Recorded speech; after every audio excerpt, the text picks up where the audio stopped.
So in today's video, we're going to be taking a detailed look into one of the most intuitive and impressive things that I've ever seen in a guitar plugin. And it's called Dynamic Control from APFX's PRIMO.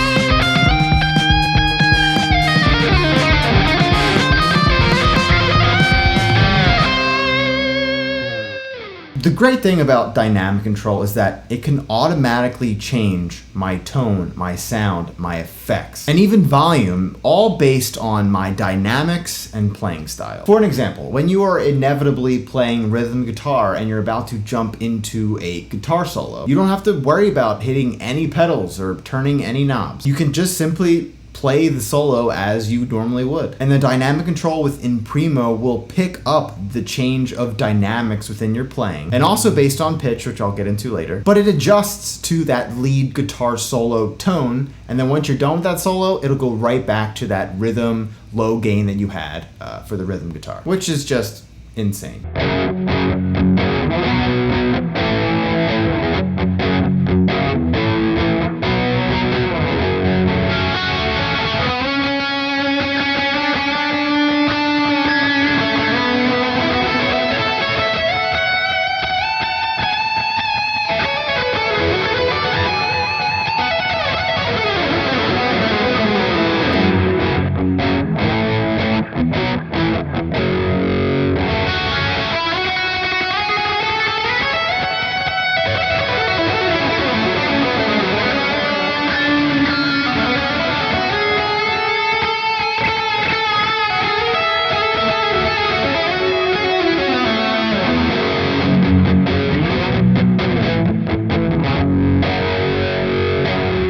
And it isn't just about going from rhythm to leads. You can also do it with effects like reverb and delay if you want to add chorus and phaser to your rhythm parts, but your lead parts you just want some simple reverbs and distortion, no modulation. Your options are limitless with dynamic control. So you have all of these different effects, all of these different tones and sounds that you can automatically adjust through your playing without doing anything differently. You can do each of these things individually if you just want a little bit of reverb, or if you just want maybe some chorus or phaser. You can combine these effects and sounds as well. Now for each parameter, you can set two values. You have rhythm and bass, or rhythm and low, and lead and treble, or lead high. Now for me, and what I personally would use this for is this. So for my rhythm and bass, or rhythm and low, I would dial in lighter overdrives. So for example, I would use the channel 1 overdrive for these. The rhythm, I wouldn't bring it past, I would keep it around 35, between 35 and 40. And then the lead side, I would bring that up a little bit. But so when I'm playing the rhythms, just a light gain sort of thing. Volume, I normally keep it the same. If I have any overdrive pedals, which they have, I'll keep that pretty low as well, around 25% or even off. And then the reverb's lower. I actually may bring up the chorus and the phaser, those modulations up when I'm playing rhythm. And then when I go to play lead, these will be down, so there's really no modulations in my lead tone. That's just not my thing. The reverb will definitely be cranked up pretty high. You can crank that delay, as you can see. The delay and reverbs are lower on that rhythm. And then as you can see, it's just all the drives and the levels are higher on the lead and treble side than they are on the rhythm side. Because when you go to solo, you want a little bit more of a boost, and you want your solo to pop and stand out a little bit more. Now that's just what I normally use it for, but you have no limitations with this at all. Now here's a sound example of what I was just showing you of what I like to set in my parameters for dynamic control.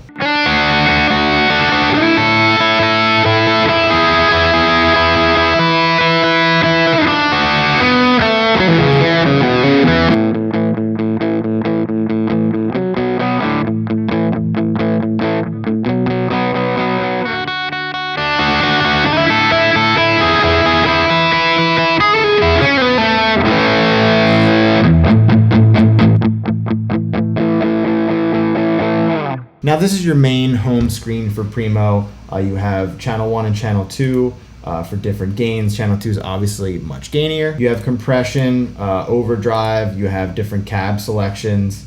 You can tune, modulations, chorus and phaser, and then you have delay and reverb. Now if you want to hear all of these individually, I did a whole other demo of just the PRIMO in itself, going over each little section so you can hear everything in detail. There's more sound demos, so if you want to learn more about it, go check that out. This video is mainly just talking about the dynamic control. Now to access dynamic control, you got to click on the top right hand corner icon, and it'll be green when dynamic control is enabled and active, and then it'll turn orange if it's just bypassed. And then the master power button allows you to globally engage or bypass the dynamic control section. Now let's dive a little deeper into each of these parameters and also go over what smooth and balance controls do. Now here's all our parameters. We have the channel 1 gain, channel 1 volume, and this is all coming from the home page. It's just more organized in this window.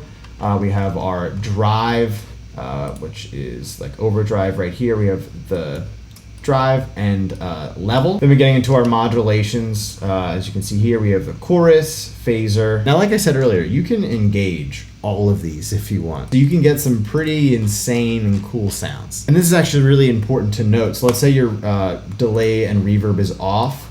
It can still be engaged on here, and you might not hear any rhythm or delay. That's because it's off and you need to turn it on the main homepage. Now, when dynamic control is engaged, you're unable to control this because it's automatically going to go to where it should be for that rhythm and bass parameter. Now when it's off, this is when you can change all these different effects, and it doesn't matter what dynamic control is doing because it's being bypassed right now and you're not using it at all. So if you're just sort of finding tones and seeing what you like, just turn it off, bypass it, mess around with channel 2 and channel 1, mess around with the modulations, mess around with the overdrives and the compression, find your sound, and then you can sort of know and be able to tweak much better within the dynamic control. Now you also have two other things to fine tune your sound. We have smooth and balance. Now smooth also changes like the dynamics of how you're approaching the rhythm to lead stuff. Now personally, when I use it, when the smooth is cranked,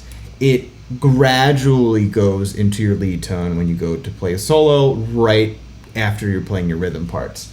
When this is brought down much further, there's more of a quicker response, it seems like, going from the rhythm to lead. Now for the balance, you can set this parameter to 100% lead or 100% rhythm or somewhere in between that. Think of this as like a sensitivity control. Now let's say that this is at 100% lead. It's still possible for PRIMO to shift to that rhythm value still. It'll be more prone to switching to that lead value since it's at the 100% parameter. The low value will still be engaged when you go to play those rhythm or bass parts. The balance and smooth controls are just extra functionality that APFX included in PRIMO and dynamic control, just for extra experimentation and just to have fun with it. Now, like I said, the two main different purposes of the dynamic control is for rhythm and solo, and then something called arpeggio. Now, arpeggio is basically when you are playing the lower end of the strings, the low E string, the A string, the D string sort of realm. Dynamic control will pick up when you're playing those lower strings, and it will adjust the parameters accordingly. And then once you play the higher pitched strings, the G string, B string, and high E string, that's when it kind of gets into the lead and treble area, and it will pick that up. So when you play the lower strings, you can adjust that for the rhythm and bass section if you want more reverb or less reverb. And then once it picks up when you're playing those higher strings or those higher pitched notes, that's when it switches over to the lead and treble side. And you can, like I said, add in phaser when those extra higher strings come up, more reverb when those you're playing those higher strings. And then when you go back to the lower strings, it gets rid of all of that. No more modulation, no more reverb. It's literally insane what you can do with this. It's super cool. And of course, here is an example of that.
PRIMO is by far one of the coolest plugins out there on the market, and it's also very affordable. APFX also updates their sounds, giving you new tones for your guitar playing pleasure. Now, I hope you enjoyed this video. Let me know what your thoughts are on this feature within PRIMO. Now, in certain cases, you may not want this. You may just want to use pedals, and there's a time and place for both of those things for sure. But it's just a really great thing to have in your back pocket if you ever need to use it. And it's also really fun to play with. Thanks as always for watching. Let me know if there's any other plugins you would like to see me check out on my channel, and I will see you in the next video.